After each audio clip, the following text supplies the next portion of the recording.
శాసనసభ అంటే వాళ్ళకి భయం సార్. శాసనసభకు రారు, భయం అది. అవును, శాసనసభకి వెళ్లకుండా విధానాల గురించి మాట్లాడకుండా ప్రజల సమస్యల గురించి మాట్లాడకుండా ప్రభుత్వం యొక్క పరిపాలన మీద ఏమైనా లోటుపాట్ల గురించి మాట్లాడాలి. కానీ రోడ్డు ప్రమాదాలకి ప్రభుత్వానికి ఏం సంబంధం అండి? ఇప్పుడు జరిగింది, కేంద్ర ప్రభుత్వం రోడ్డు మీద జరిగింది, అది నేషనల్ హైవే, తర్వాత పర్మిట్ కూడా నేషనల్ లెవెల్ పర్మిట్. అది అట్లాంటప్పుడు రోడ్ల మీద స్పీడ్ పెరిగినాయి, రోడ్ల క్వాలిటీ పెరిగినాయి, జీవనంలో స్పీడ్ పెరిగింది, దాని మూలన అంత దేశవ్యాప్తంగా జరుగుతున్నాయి ప్రమాదాలు. రెండోది ఏంటంటే అక్కడ ఇంకొక అంశం మనం ఆలోచించాలి. ఇప్పుడు మీరు చెప్పారు ప్రసాద్ గారితో కూడా, ఆమె అనేది ఏంటంటే ఒక బెల్ట్ షాప్ లో మద్యం తాగి ఆ ప్రమాదానికి కారకులు అయ్యారనేది. అసలు సంపూర్ణ మద్యపాన నిషేధం అనేది 2023 నాటికే అమలు కావాలి జగన్మోహన్ రెడ్డి గారు ఇచ్చిన హామీ ప్రకారం. అంటే వాళ్ళు ఎన్నికల కన్నా ఒక సంవత్సరం ముందు సంపూర్ణ మద్యపాన నిషేధం పెడతాను, అప్పుడే నేను ఎన్నికలకు వెళ్తా అన్నాడు. నిజంగా గనక ఆ మద్యపాన నిషేధం గనక జరిగి ఉంటే ఇవాళ గనక వీళ్ళు ఆ పునరుద్ధరిస్తే గనక కూటమి ప్రభుత్వాన్ని తప్పని అనాలి. మద్యపానం అప్పుడు 5 సంవత్సరాలు కూడా జరిగింది, 5 సంవత్సరాలు కూడా ప్రమాదాలు జరుగుతానున్నాయి. కానీ ఎప్పుడు కూడా దాన్ని ఒక ప్రధాన అంశంగా ఏ రాజకీయ పార్టీ కూడా చేయలేదు. మొన్న మీకు తెలుసు, ఆంధ్రప్రదేశ్ ప్రజలకు కూడా తెలుసు, తాండూరు డిపో చెందిన బస్సు చేవెళ్ల దగ్గర జరిగిన ప్రమాదం ఇంతకన్నా పెద్ద ప్రమాదం, ఎక్కువ మంది చనిపోయారు. ఇట్లా దాన్ని రాజకీయంగా తెలంగాణలో ఏ పార్టీ కూడా విమర్శించాల, అది ఒక రోడ్డు యాక్సిడెంట్ మాత్రమే.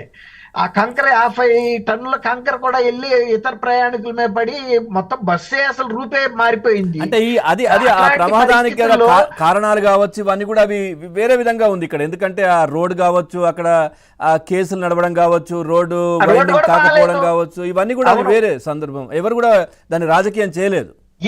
రీజన్స్ ఏదైనా పవన్ గారు, కారణాలు అనేకం ఉంటాయి. ఒక కారణానికి ఇంకొక కారణం ప్రమాదాలకి ఒక రకంగా ఉండవు.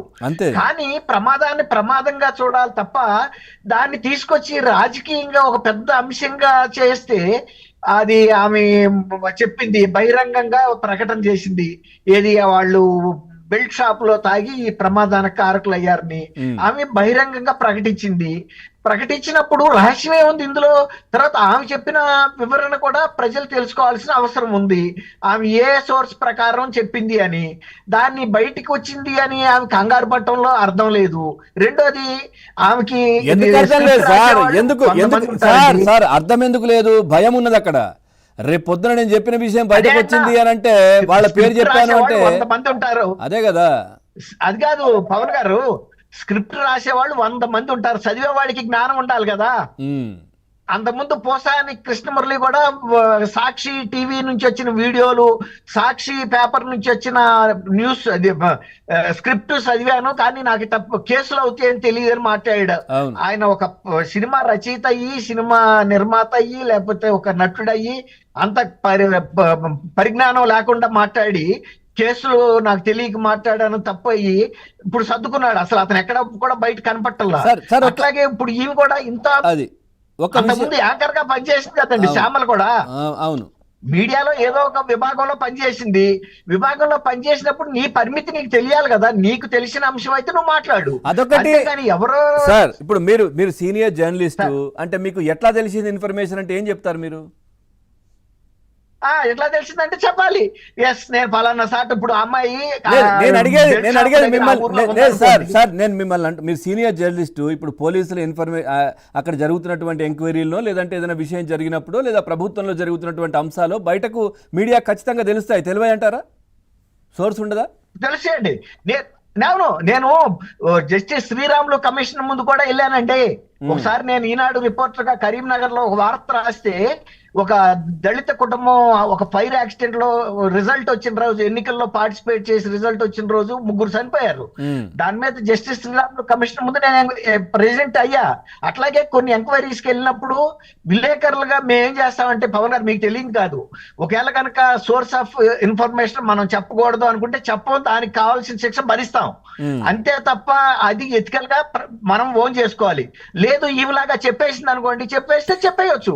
ఆమె జర్నలిస్ట్ కాదు, ఒక లీడరు, ఎవరో పర్యాడు ఇచ్చారు, చదివింది అదే చెప్పింది.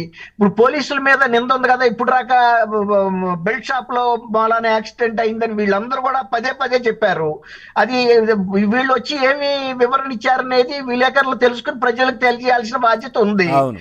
వీళ్ళు అక్కడ బెల్ట్ షాపుల దగ్గర ఉండి చూశారా, లేకపోతే ఎవరో చెప్తే విని చెప్పారా అనేది. ఇది బహిరంగంగా విచారణ జరుగుతున్న సమయంలో ఆమె ఏదన్నా పోలీసులకి వ్యక్తిగతంగా వెళ్ళి కనుక చెవిలో చెప్పుంటే వాళ్ళు కూడా చెప్పరు బయటికి. కానీ ఆమె బహిరంగ ప్రకటన ఇచ్చిన తర్వాత ఆమె వివరణ కూడా బహిరంగ పరచాల్సిన అవసరం ఉందండి అక్కడ. ఇదేమి రహస్యం కాదు. ఎందుకు చెప్పారు వాళ్ళ మీద నేను కేసు పెడతానంటే పోలీసులు కూడా ఆమె మీద కేసు పెడతారు. నువ్వు ఏ ఆధారంతో మేము విచారణ చేస్తా ఉండగా నువ్వేమన్నా విచారణ అధికారివా, నీ దగ్గర ఉన్న వివరాలు ఏంటో చెప్పు. ఒకవేళ కనుక నువ్వు అక్కడ ఉంటే ఆ ఊర్లో ఏ బెల్ట్ షాప్ దగ్గర నువ్వు ఉన్నావో దాని ఆధారాలు చూపించు. ఒకవేళ కనుక చూపించలేకపోతే ఆమె మీద కేసు బుక్ చేసే అధికారం పోలీసులకు ఉంది. కాబట్టి శ్యామల గారు చేసే వితండవాదానికి అర్థం లేదు పవన్ గారు. సార్ మనకు అర్థం లేదనిపిస్తోంది, కానీ తనకు అని తెలుసు ఎక్కడన్నా నేను చెప్పినవన్నీ బయటపడతా ఉన్నాయి, రేపు పొద్దున నా పరిస్థితి ఏంటి అనే భయం ఆమె. జగన్మోహన్ రెడ్డి ఈ పోస్ట్ లోంచి పీకేస్తాడని భయం. రైట్. శివపార్వతి గారు నమస్కారం. నమస్తే అండి పవన్ గారు. ముందుగా మీకు ప్యానెల్లో ఉన్న దుర్గా కుమార్ గారికి, అలాగే ప్రసాద్ గారికి, వీక్షకులకి మేడం